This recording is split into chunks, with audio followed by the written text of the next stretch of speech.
बहुत बहुत धन्यवाद परम श्रद्धेय ब्रह्मानंद दाढ़ीवाले। मेरा ये परम सौभाग्य है कि आज मैं पहली बार राजस्थान प्रेस भाषा अकादमी की उपाध्यक्ष हो गया, उनका दर्शन कर रहा हूँ, उनका दीदार कर रहा हूँ।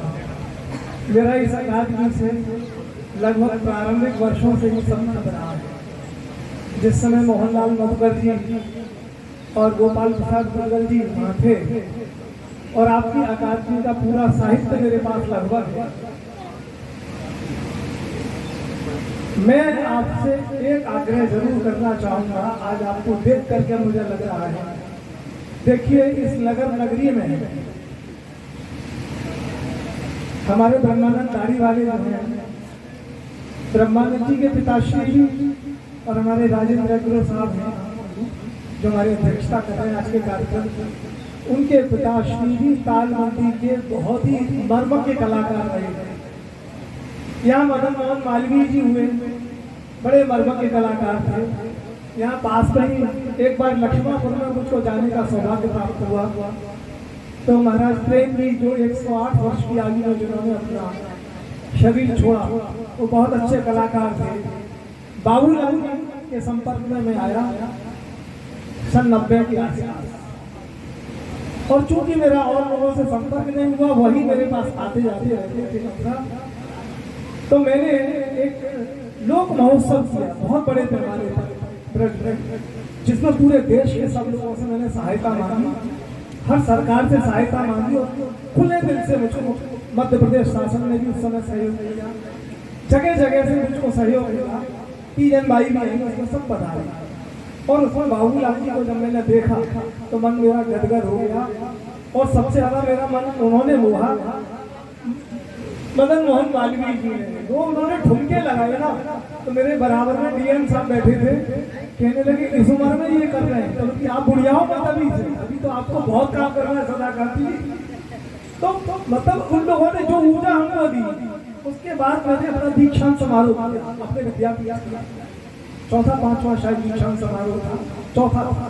और मैंने उसमें निश्चय किया कि मैं बाबूलाल जी को डॉक्टरेट की उपाधि से सम्मानित करूंगा। और मैंने वहां उनको अपने संस्कृत विद्यापीठ से मैंने और आगरा विश्वविद्यालय के वाइस चांसलर जो मेरे परम मित्र थे मंजूर अहमद साहब, बस इतना हमारा उनका गहरा संबंध था कि मंजूर अहमद साहब को मैं जब भी मंच पे बुलाता था तो कहता था हमारे ब्रज के रसखान, तो वो माइक मेरे से छीन करके कहते थे, इन्होंने अगर मुझको रसखान कहा है तो ये मेरे ब्रज के कृष्ण, ये मेरे दिल में बसते, मैं इनके दिल में बसता हूँ।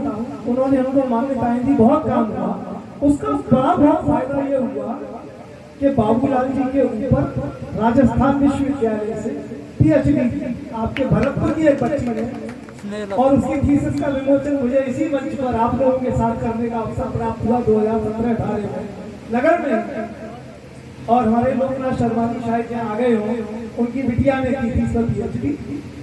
तो मेरा आपसे एक अनुरोध है कि एक बाबूलाल जी को तो उस समय मैंने खोज लिया, लेकिन इस नगरी में, इस पूर्वी राजस्थान के इस इलाके में एक नहीं 50 बाबूलाल, क्या उनको हम खोजने का कभी प्रयास करेंगे?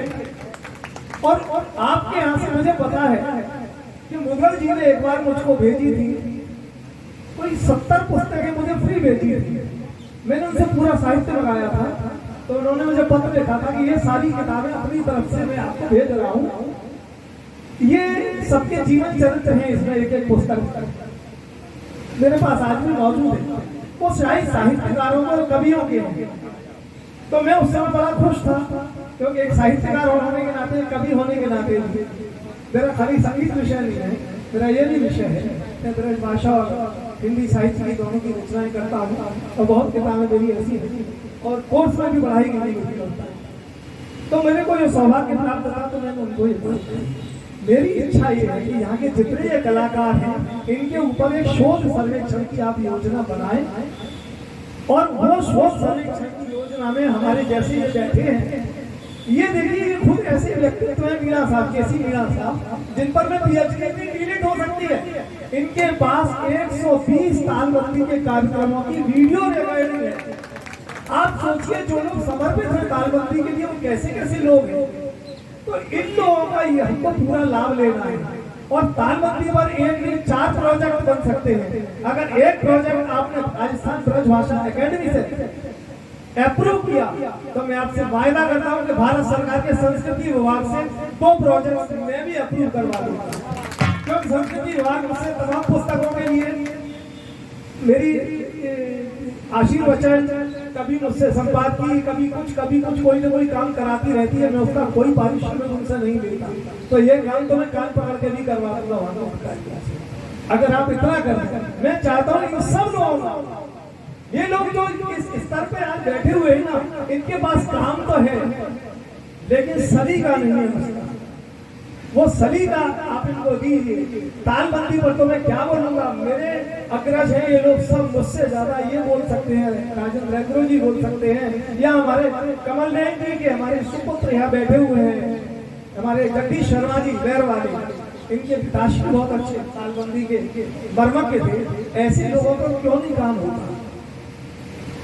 अगर इन लोगों पर आदमी कुछ काम करेंगे तो निश्चित रूप से राजस्थान विश्वविद्यालय 2, 4, 5 पीएचडी भी करा देंगे, और पीएचडी नहीं हो सका तो किसी को डीलिट के लिए भी टॉपिक अपनी हो जाएगा और ये तालबंदी दुनिया में चलेगी। मेरे से जितने प्रयास किए गए मैंने पिछले 35-40 साल से किए, और वो इसलिए किए हैं कि मैं ब्रजवासी हूँ लेकिन मूल मेरा निकास राजस्थान से है।